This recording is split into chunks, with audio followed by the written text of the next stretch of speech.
La scène se déroule dans le jardin de la maison de Nazareth, le dimanche 18 février 29, veille de la transfiguration de notre Seigneur.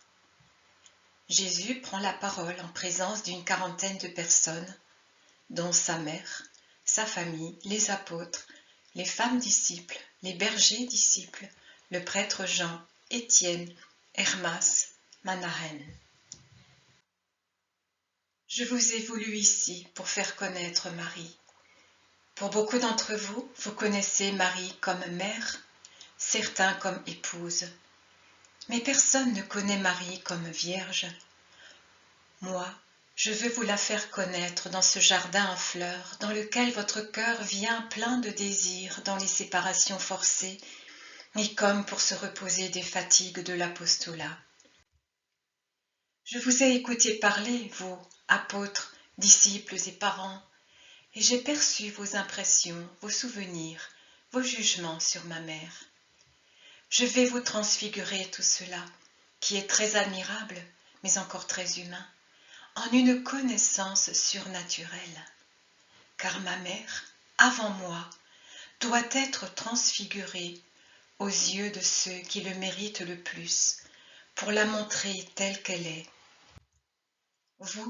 Vous voyez une femme qui, par sa sainteté, vous paraît différente des autres, mais que vous voyez en réalité comme une âme enveloppée de chair, comme celle de toutes les femmes, ses sœurs. Mais je veux maintenant vous dévoiler l'âme de ma mère, sa véritable et éternelle beauté. Viens ici, ma mère, ne rougis pas, ne te retire pas, intimidée, douce colombe de Dieu.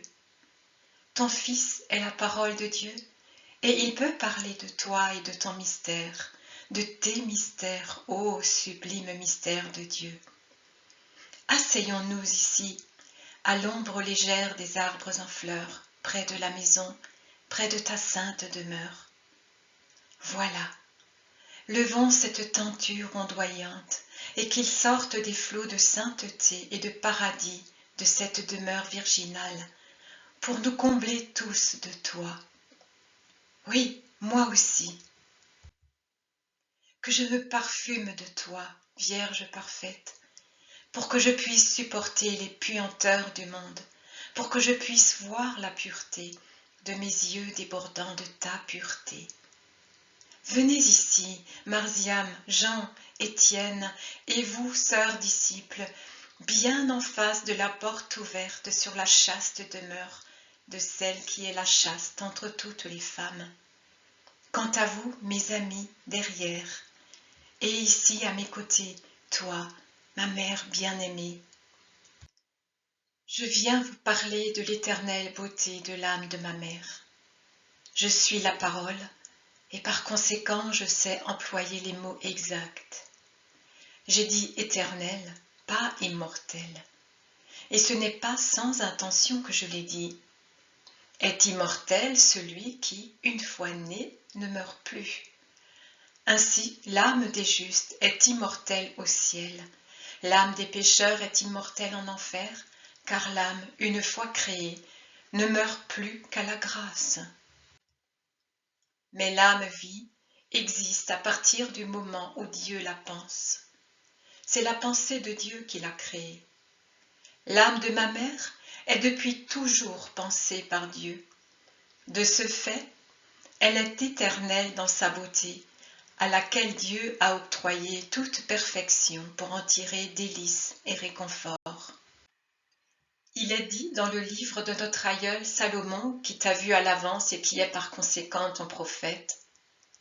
Dieu m'a possédé au commencement de ses œuvres, dès le principe, avant la création. Dès l'éternité je fus établi, dès le principe, avant l'origine de la terre. Quand les abîmes n'étaient pas, je fus enfanté. Avant que les sources ne jaillissent, avant que la lourde masse des montagnes ne soit constituée, j'étais là. Avant les collines, je fus enfanté. Avant qu'il eût fait la terre, les fleuves et les premiers éléments du monde, j'existais déjà. Quand il préparait les cieux et le ciel, j'étais présente. Quand, par des lois inviolables, il renferma l'abîme sous la voûte, quand il rendit stable dans les hauteurs la voûte céleste et y suspendit les sources des eaux, quand il fixa son terme à la mer et donna comme loi aux eaux de ne pas dépasser leurs limites, quand il traça les fondements de la terre, j'étais à ses côtés comme le maître d'œuvre. Toujours dans la joie, je jouais continuellement en sa présence. Je jouais dans l'univers.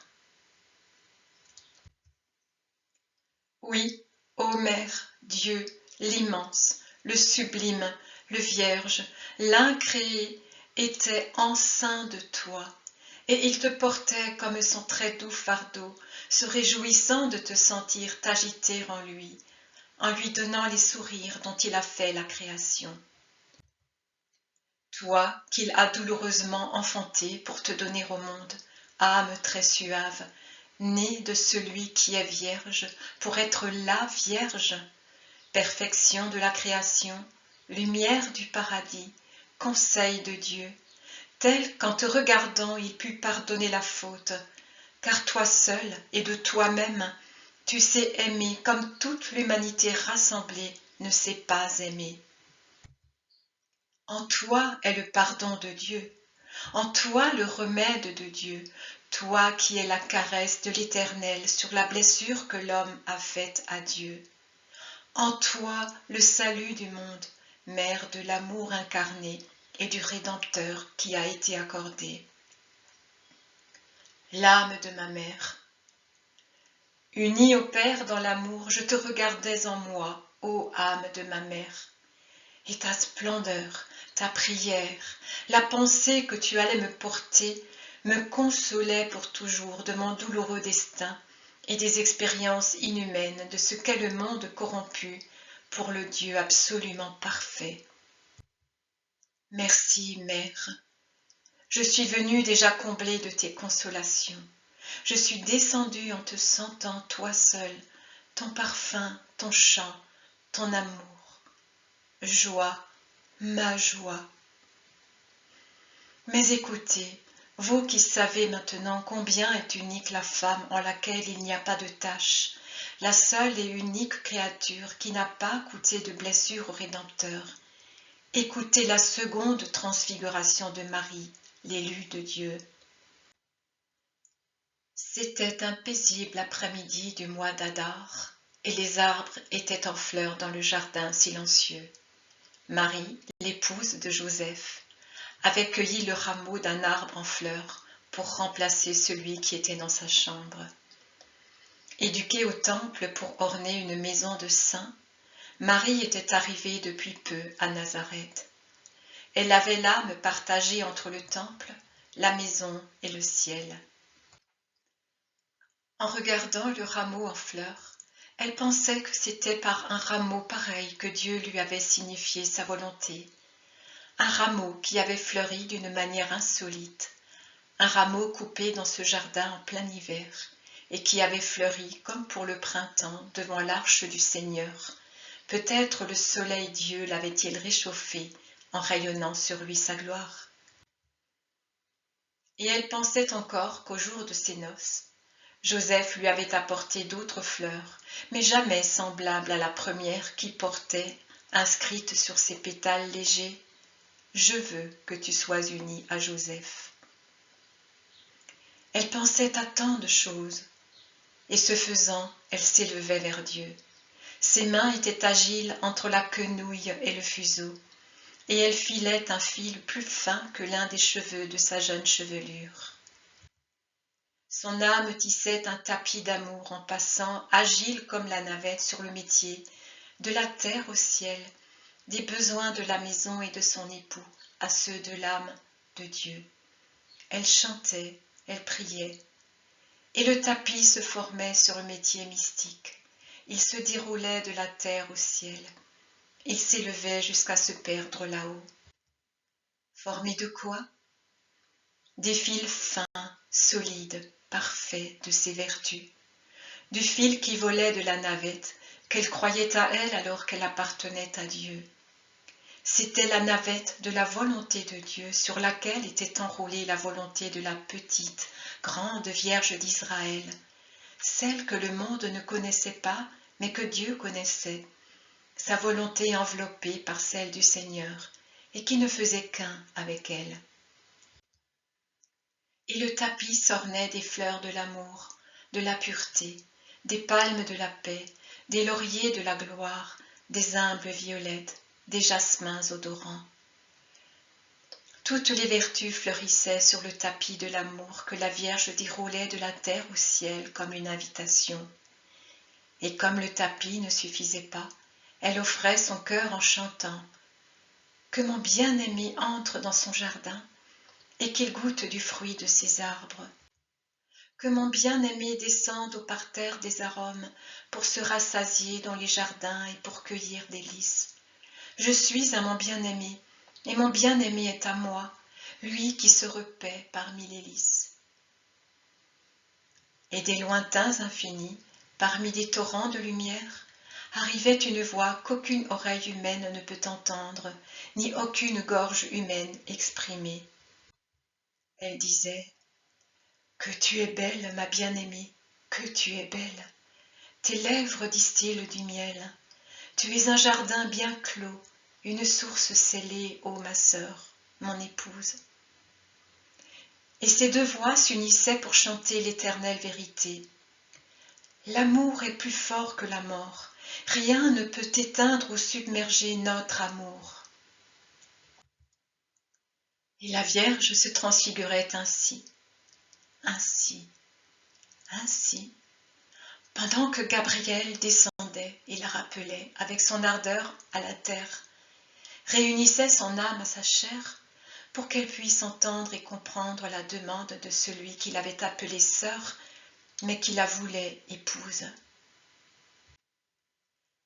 C'est ici que le mystère survint. Et une femme pudique, la plus pudique de toutes les femmes, celle qui ne connaissait même pas la poussée instinctive de la chair, fut bouleversée devant l'ange du Seigneur, parce que même un ange trouble l'humilité et la pudeur de la Vierge. Elle ne se tranquillisa qu'en l'entendant parler. Elle crut, et elle dit la parole par laquelle leur amour devint chair et vaincra la mort. Et il n'existe pas d'eau qui puisse l'éteindre, ni de perversion qui puisse le submerger. Jésus s'incline doucement vers Marie, qui a glissé à ses pieds, comme en extase, à ce rappel d'une heure lointaine, lumineuse d'une lumière spéciale que son âme paraît exhaler, et il lui demande doucement « Quelle fut ta réponse, ô Vierge très pure, à celui qui t'assurait qu'en devenant la mère de Dieu, tu n'allais pas perdre ta parfaite virginité ?» Et Marie, comme en un rêve, lentement, en souriant, les yeux dilatés par des larmes de joie.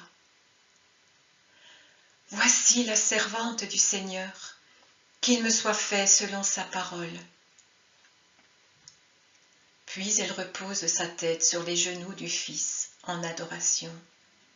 Jésus la voile de son manteau pour la cacher aux yeux de tous, puis il reprend. Et ce fut fait, et cela se fera jusqu'à la fin, jusqu'à chacune de ces transfigurations. Elle sera toujours la servante de Dieu. Elle fera toujours ce que la parole dira. Ma mère, telle est ma mère. Et il est bon que vous commenciez à la connaître dans la plénitude de sa sainte figure. Mère, mère, relève la tête, mon ami. Rappelle tes sentiments à la terre sur laquelle nous sommes pour le moment, dit-il en découvrant Marie après un certain temps durant lequel il n'y avait d'autre bruit que le bourdonnement des abeilles et le clapotis de la petite source. Marie lève son visage trempé de larmes et murmure « Pourquoi, mon fils, m'as-tu fait cela? Les secrets du roi sont sacrés. » Jésus dit « Mais le roi peut les dévoiler quand il le veut. Mère, je l'ai fait pour que la parole d'un prophète soit comprise. une femme enfermera l'homme en elle. Ainsi que cette autre parole d'un autre prophète, la Vierge concevra et enfantera un fils. Et c'est aussi pour que ceux qui souffrent trop de vexations, qui sont humiliantes pour eux, concernant le Verbe de Dieu, aient en compensation bien d'autres consolations qui les confirment dans la joie de m'appartenir. De cette façon, ils ne se scandaliseront jamais plus, et c'est même pourquoi ils conquerront le ciel.